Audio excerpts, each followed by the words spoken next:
जायसवाल को अपने जीवन में सोशल मीडिया का कुछ आइडिया है नहीं।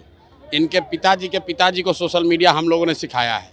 जिस अकाउंट की वो बात कर रहा है, सब लोग ध्यान से सुन लीजिए, जिस अकाउंट का बात दिलीप जायसवाल कर रहे हैं वो भाजपा के दो लोग आज से नहीं 2016 से चला रहे हैं। और उस आदमी को ये भी नहीं समझ है कि ये भाजपा का कोई पेज नहीं है, ये फेसबुक ग्रुप है जिस पर कोई भी जाकर कुछ भी लिख सकता है। 2016 से ये दो लड़के भाजपा के ये ग्रुप चला रहे हैं। उस पर आरजेडी के लोग भी पोस्ट करते हैं, उस पर जनसुराज के भी लोग पोस्ट कर रहे हैं, भाजपा के लोग भी पोस्ट कर रहे हैं।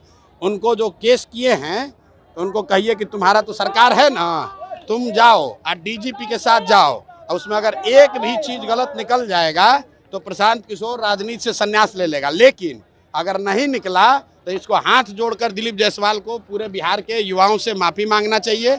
इस आदमी को कोई समझ नहीं है। इस आदमी को एक ही चीज़ का समझ है कि कॉलेज कैसे कब्जा किया जाता है। दिलीप जायसवाल का हिस्ट्री आपको बता देते हैं। दिलीप जायसवाल का हिस्ट्री ज़रा सुन लीजिए। सीमांचल में माइनॉरिटी के मेडिकल कॉलेज में ये व्यक्ति कैसे उस कॉलेज को इन्होंने गलत तरीके से कब्जा किया हुआ है, उसकी जांच होनी चाहिए। और बेचारे जो सरदार जी उसके मालिक थे जिन्होंने उस कॉलेज की स्थापना की, उनकी हत्या हुई, कैसे हत्या हुई, इसकी जांच होनी चाहिए। ये हमको डराने की कोशिश कर रहे हैं। भाई तुम दिल्ली, यहाँ पटना से लेकर दिल्ली तक जितना साइबर एक्सपर्ट है उसको ले आओ और ला कर दिखाओ। अगर प्रशांत किशोर ने, जनसुराज ने गलती की हुई है तो हम लोग मान लेंगे। ये इसको कुछ आइडिया है नहीं, किसी ने बता दिया कि अरे भैया ये भाजपा के ग्रुप में जनसुराज का मैसेज है। तुम भाजपा के ग्रुप में जनसुराज का आदमी नहीं लिखेगा। आप किसी के भी पेज पर जाकर कुछ भी कमेंट कर सकते हैं, उसमें क्या है। आपको लगता है सर चुनाव से पहले आपको बदनाम करने की? अरे भैया बदनाम क्या होगा इसमें? बदनाम हमको क्या करेगा भाई? सब लोग समझ रहा है सरकार किसकी है, भाजपा की है।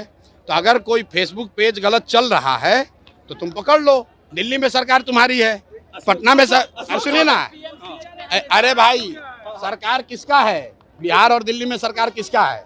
फेसबुक पेज पर अगर कुछ गलती है तो तुम पकड़ो, अगर है हिम्मत तो। पत्रकार वार्ता काहे कर रहे हो? और साथ में ये भी कह रहे हैं कि जिस कॉलेज को कब्जा करके बैठे हुए हो उसका भी जांच करा लो, अपनी ही सरकार से करा लो कि उस कॉलेज का मालिक कैसे बने हो।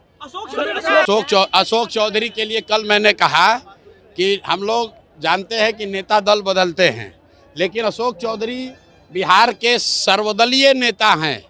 इनके बाबूजी कांग्रेस में, ये खुद जदयू में, बेटी लोजपा में और दामाद आरएसएस भाजपा में।